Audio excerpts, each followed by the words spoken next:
আসসালামু আলাইকুম। এখনকার বিশ্ব সংবাদে আপনাদের সবাইকে স্বাগত জানাচ্ছি। চলুন প্রথমে চলে যাচ্ছি সংবাদ শিরোনামে। ইরান বিরোধী নিষেধাজ্ঞার চেষ্টা করলে আবারও আমেরিকা অপমানিত হবে বললেন ইরান। দ্রুত সমস্যা মেটাতে চায় চীনও বললেন দিল্লি। প্রেসিডেন্ট হলে আমার প্রথম দায়িত্ব হবে ভাইরাস নিয়ন্ত্রণে আনা বললেন জো বাইডেন। সিংলার ঢাকায় ছুটে আসার কারণ বাংলাদেশের প্রতি চীনের আগ্রহ। ট্রাম্প যুক্তরাষ্ট্রকে অন্ধকার যুগে ঠেলে দিচ্ছেন বললেন বাইডেন। ইরাক থেকে সেনা প্রত্যাহারের আবারও প্রতিশ্রুতি দিলেন ট্রাম্প। জাতিসংঘে নিযুক্ত ইরানের রাষ্ট্রদূত মাজিদ তাখতে রাভানজি বলেছেন, আমেরিকা যদি তার দেশের বিরুদ্ধে স্ন্যাপব্যাক মেকানিজমের মাধ্যমে নিষেধাজ্ঞা পুনর্বহালের চেষ্টা চালায় তাহলে তারা আবারও আন্তর্জাতিক সম্প্রদায়ের কাছে অপমানিত হবে। বৃহস্পতিবার এক টুইটার পোস্টে মাজিদ তাখতে রাভানজি একথা বলেন। মার্কিন পররাষ্ট্রমন্ত্রী মাইক পম্পেও এর একদিন আগে বলেছেন, ইরানের বিরুদ্ধে নিষেধাজ্ঞা পুনর্বহালের জন্য তিনি জাতিসংঘে নিযুক্ত ইন্দোনেশিয়ার রাষ্ট্রদূতের সঙ্গে সাক্ষাৎ করবেন। ইন্দোনেশিয়া বর্তমানে জাতিসংঘ নিরাপত্তা পরিষদের সভাপতি হিসেবে কাজ করছে। পম্পে বলেন, তিনি ইন্দোনেশিয়ার রাষ্ট্রদূতের সঙ্গে সাক্ষাৎ করে তার কাছে ইরানের বিরুদ্ধে অভিযোগ করবেন যে 2015 সালে সই হওয়া পরমাণু সমঝোতা বাস্তবায়নে সহযোগিতা করছে না। তিনি চীন ও রাশিয়াকে হুঁশিয়ারি দিয়ে বলেছেন, নিষেধাজ্ঞা পুনর্বহালে ওয়াশিংটনের প্রচেষ্টায় যেন তারা বাধা না দেয়। মাইক পম্পেওর বক্তব্যের জবাবে মাজিদ তাখতে রাভানজি টুইটারে পোস্ট দেন। এর আগে জাতিসংঘ নিরাপত্তা পরিষদে আমেরিকা একটি প্রস্তাব উত্থাপন করেছিল যাতে ইরানের বিরুদ্ধে অস্ত্র নিষেধাজ্ঞার মেয়াদ বাড়ানোর কথা বলা হয়, কিন্তু নিরাপত্তা পরিষদের প্রায় সব সদস্য এই প্রস্তাব প্রত্যাখ্যান করে। প্রকৃত নিয়ন্ত্রণ রেখায় সমস্যা দ্রুত মেটাতে ভারত ও চীন সম্মত হয়েছে বলে জানান দিল্লি। আজ বৈঠকে বসেন ভারত ও চীনের সীমান্ত সংক্রান্ত মেকানিজমের সদস্যরা। ভারতীয় প্রতিনিধি দলে নেতৃত্বে ছিলেন যুগ্ম সচিব নবীন শ্রীবাস্তব। চীনের তরফে নেতৃত্ব দেন সে দেশের বিদেশ মন্ত্রকের সীমান্ত সংক্রান্ত দপ্তরের ডিরেক্টর জেনারেল হং লিয়াং। লাদাখে ভারত চীন সংঘর্ষের পরে এ নিয়ে পঞ্চমবার আলোচনায় বসলেন এই মেকানিজমের সদস্যরা। বৈঠকের পরে চীনা সরকারি সংবাদ মাধ্যমে দাবি করা হয়, প্রকৃত নিয়ন্ত্রণ রেখায় দুই দেশের সেনার পিছু হটা যে পথে এগুচ্ছে তা নিয়ে ইতিবাচক মনোভাব প্রকাশ করেছে দুদেশই। এরপরে ভারতীয় বিদেশ মন্ত্রকের মুখপাত্র অনুরাগ শ্রীবাস্তব বলেন, যে বিষয়গুলি নিয়ে সমস্যা হয়েছে সেগুলি দ্রুত মেটাতে রাজি হয়েছে দুদেশ। প্রকৃত নিয়ন্ত্রণ রেখায় দুদেশের সেনার পিছু হাঁটার প্রক্রিয়া শেষ করতে দুপক্ষই পদক্ষেপ করবে। অন্যদিকে পাকিস্তানের চরবৃত্তির মামলায় দোষী সাব্যস্ত কুলভূষণ যাদবের জন্য দিল্লি ভারতীয় আইনজীবী নিয়োগ করতে চায় বলে এই দিন জানিয়েছেন বিদেশ মন্ত্রকের মুখপাত্র। তার বক্তব্য, আন্তর্জাতিক ন্যায় আদালতের রায় মেনে কুলভূষণের অবাধ ও নিরপেক্ষ বিচারের ব্যবস্থা করতে হবে পাকিস্তানকে। তার আগে এই মামলা সংক্রান্ত সব নথি ভারতের হাতে তুলে দেওয়া প্রয়োজন। কুলভূষণের সঙ্গে ভারতীয় কূটনীতিকদের অবাধে দেখা করতে দেওয়াও প্রয়োজন। চলতি মাসে কুলভূষণের বিচারের জন্য ইসলামাবাদ হাইকোর্টের একটি বৃহত্তর বেঞ্চ গঠন করা হয়েছে বলে জানিয়েছেন পাক সংবাদ মাধ্যম। সেই বেঞ্চে কুলভূষণের জন্য আইনি প্রতিনিধি নিয়োগ নিয়ে 3 সেপ্টেম্বর শুনানি হওয়ার কথা বলেও জানিয়েছে পাক সংবাদ মাধ্যম। কিন্তু ভারতের দাবি, এ বিষয়ে পাকিস্তান সরকারিভাবে কিছুই জানায়নি। মার্কিন ডেমোক্র্যাট সম্মেলন শেষ ও চতুর্থ দিনে ওয়াশিংটনের ডেলাওয়ার থেকে দেওয়া লাইভ ভিডিও বার্তায় নিজের ভাষণের শুরুতে একজন সেরা প্রেসিডেন্ট হওয়ার জন্য সাবেক প্রেসিডেন্ট বারাক ওবামাকে ধন্যবাদ জানান বাইডেন আরও বলেন, নির্বাচিত হলে প্রেসিডেন্ট হিসেবে আমার প্রথম দায়িত্ব হবে ভাইরাস নিয়ন্ত্রণে আনা, যা ইতিমধ্যে অনেক জীবন নিয়েছে। আমি মাস্ক পরতে জাতীয় আদেশ জারি করব, কারণ আমি বিজ্ঞানে বিশ্বাস করি। আমি জানি কোনো মিরাক্কেল হবে না, ভাইরাস আপনা আপনি চলে যাবে না। বিগত 50 বছরে রাজনৈতিক জীবনে দেয়া সবচেয়ে বড় ভাষণে মার্কিন প্রেসিডেন্ট নির্বাচনে ডেমোক্র্যাট দলের পদপ্রার্থী জো বাইডেন নিজেকে পরিচয় করিয়ে দেন একজন বাবা, স্বামী ও রাজনৈতিক নেতা হিসেবে। নিজের নির্বাচনী প্রতিশ্রুতিতে বাইডেন বলেন, যদি আপনারা আমাকে প্রেসিডেন্সির জন্য বিশ্বাস করেন, আমি আমাদের সেরাটা আনব, খারাপটা নয়। আমি আলোর সঙ্গী হব, অন্ধকারের নয়। আমি কোনো ভুল করব না, ঐক্যবদ্ধ থাকব এবং একসঙ্গে এই অন্ধকার মোকাবেলা করব। বলেন, আপনি শিশুদের আদর্শ হয়ে আছেন। ট্রাম্পের কঠোর সমালোচনা করে তিনি বলেন, যুক্তরাষ্ট্রের করোনা পরিস্থিতি বিশ্বের অন্য যে কোনো দেশের চেয়ে খারাপ অবস্থায় রয়েছে। লাখ লাখ মানুষ প্রাণ হারাচ্ছে, কিন্তু এখনও এক্ষেত্রে প্রেসিডেন্টের কোনো পরিকল্পনা নেই। তিনি দায়িত্ব নেন না এবং নেতৃত্ব দিতে অস্বীকার করেন। তিনি প্রেসিডেন্সির মৌলিক দায়িত্ব পালন করতে ব্যর্থ হয়েছেন। বাইডেন বলেন, যুক্তরাষ্ট্র এ সময় 4টি ঐতিহাসিক সংকটের মধ্যে রয়েছে মহামারী, অর্থনৈতিক সংকট, বর্ণবিদ্বেষ এবং জলবায়ু পরিবর্তনজনিত হুমকি। বর্তমান প্রেসিডেন্ট পুনর্নির্বাচিত হলে পরিস্থিতি আরও খারাপ হবে।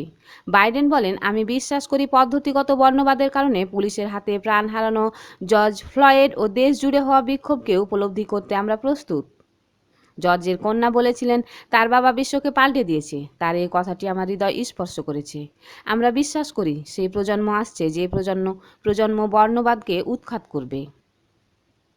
বাইডেন জানান, আমার নির্বাচনী থিম হলো নিরাপদ, শান্তিপূর্ণ ও সমৃদ্ধশালী বিশ্ব অর্জনে কাজ করা, মানবাধিকারের পক্ষে দাঁড়ানো এবং আদর্শ অনুসরণ করা।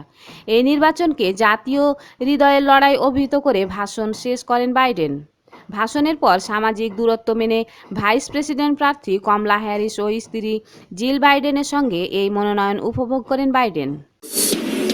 চীনের সঙ্গে ভারতের সম্পর্কে টানাপোড়েনের মধ্যে বাংলাদেশে আকস্মিক সফরে এসেছেন ভারতের পররাষ্ট্র সচিব হর্ষবর্ধন শ্রিংলা।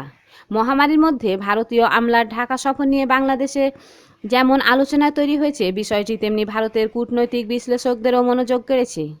ভারতের পররাষ্ট্রনীতি বিশ্লেষক সীমা গুহ নিউজ ম্যাগাজিন আউটলুকে বুধবার প্রকাশিত এক নিবন্ধে বলেছেন, শ্রিংলা ঢাকায় ছুটে আসার পেছনে কারণ মূলত বাংলাদেশের প্রতি চীনের আগ্রহ। কিছুদিন আগে শেখ হাসিনার সঙ্গে পাকিস্তানের প্রধানমন্ত্রী ইমরান খান ফোনে কথা বলেছেন।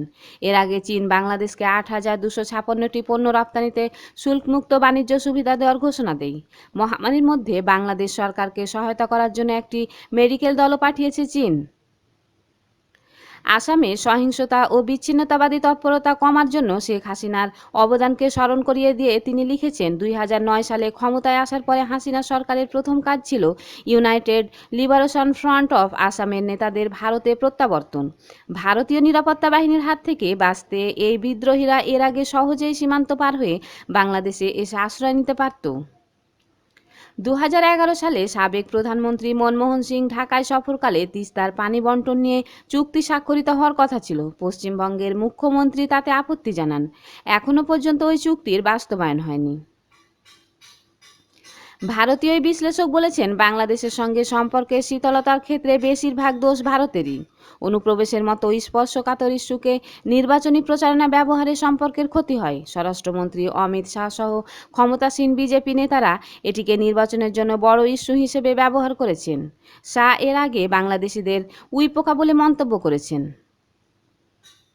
দিল্লিতে ধর্মীয় সহিংসতা ও ভারতে মুসলিম বিরোধী প্রবণতা বাংলাদেশের অনেক নাগরিককে বিক্ষুব্ধ করেছে। বাংলাদেশের জাতির জনক বঙ্গবন্ধু শেখ মুজিবুর রহমানের জন্মশতবার্ষিকী অনুষ্ঠানে অংশ নিতে প্রধানমন্ত্রী নরেন্দ্র মোদীর ঢাকা সফরের পরিকল্পনায় বাংলাদেশের বিশ্ববিদ্যালয় শিক্ষার্থীরা ব্যাপক বিক্ষোভের হুমকি দেয়, যদিও মহামারীর কারণে সফরটি শেষ মুহূর্তে বাতিল হয়। বিশ্লেষকরা বলেছেন, বাংলাদেশের সঙ্গে সম্পর্ক উন্নয়নে হর্ষবর্ধন শ্রিংলা যথাসাধ্য চেষ্টা করবেন। তবে আগামী বছরের গোড়ার দিকে পশ্চিমবঙ্গে নির্বাচনের সময় বাংলাভাষী মুসলমান ও অনুপ্রবেশ নিয়ে বিতর্ক আবারও বড় আকারে সামনে আসতে পারে। তখন নয়াদিল্লি কিভাবে ঢাকাকে আশ্বস্ত করে, সেটাই দেখার বিষয়। ক্ষমতাসীন প্রেসিডেন্ট ডোনাল্ড ট্রাম্প যুক্তরাষ্ট্রকে অন্ধকার যুগে ঠেলে দিচ্ছেন এমন মন্তব্য করে বসলেন মার্কিন প্রেসিডেন্ট পদপ্রার্থী জো বাইডেন। আর এই অন্ধকার যুগের অবসান টানতে নিজেকে ভোট দিতে মার্কিনীদের প্রতি আহ্বান জানালেন এই ডেমোক্র্যাট নেতা। বৃহস্পতিবার স্থানীয় সময় রাতে ডেমোক্র্যাট দলের কনভেনশনে শেষ দিন জো বাইডেন বললেন, এক অন্ধকার সময়ের মধ্য দিয়ে যাচ্ছে আমেরিকা, তবে দ্রুত সেই দিন কাটবে বলে প্রত্যাশা করেন তিনি। আর এই অন্ধকার যুগের অবসান টানতে নিজেকে ভোট দিতে মার্কিনীদের প্রতি আহ্বান জানালেন এই ডেমোক্র্যাট নেতা। নির্বাচনের আগে অনলাইনে দলের শেষ কনভেনশনে তিনি কী বার্তা দেন সেদিকে চোখ ছিল অনেকেরই। 50 বছরের রাজনৈতিক জীবনের সবচেয়ে গুরুত্বপূর্ণ ভাষণে বাইডেন এই দিন জানিয়েছেন, দেশের মানুষ তাকে নির্বাচিত করলে মার্কিনীদের সমস্যাগুলো নিয়েই কাজ করবেন তিনি। এর মধ্যে করোনা এবং পরবর্তী সংকটকে প্রাধান্য দেবেন বলে আশ্বাস দেন বাইডেন। এদিনের বক্তৃতায় ট্রাম্পের শাসন আমলকে আমেরিকার কালো অধ্যায় বলে অভিহিত করেছেন বাইডেন। তার বক্তব্য, বর্তমানে আমেরিকার ক্ষমতা রয়েছে একজন একনায়কের হাতে। তিনি নির্বাচিত হলে এই পরিস্থিতি থেকে দেশ মুক্তি পাবে বলেও মনে করেন এই প্রেসিডেন্ট প্রার্থী। ইরাক থেকে মার্কিন সেনা প্রত্যাহারের বিষয়ে আবারও প্রতিশ্রুতি দিলেন প্রেসিডেন্ট ডোনাল্ড ট্রাম্প। ওয়াশিংটনে ইরাকের প্রধানমন্ত্রী মুস্তফা আল কাজেমির সঙ্গে বৈঠকে এ প্রতিশ্রুতি ব্যক্ত করেন মার্কিন প্রেসিডেন্ট। ইরাকের প্রধানমন্ত্রী নির্বাচিত হওয়ার পর কাজেমি এই প্রথম আমেরিকা সফর করেছেন। বৃহস্পতিবার ডোনাল্ড ট্রাম্প বলেন, যখন সমস্ত মার্কিন সেনা ইরাক ছেড়ে দেশে ফিরবেন তিনি সেই দিনের অপেক্ষায় আছেন।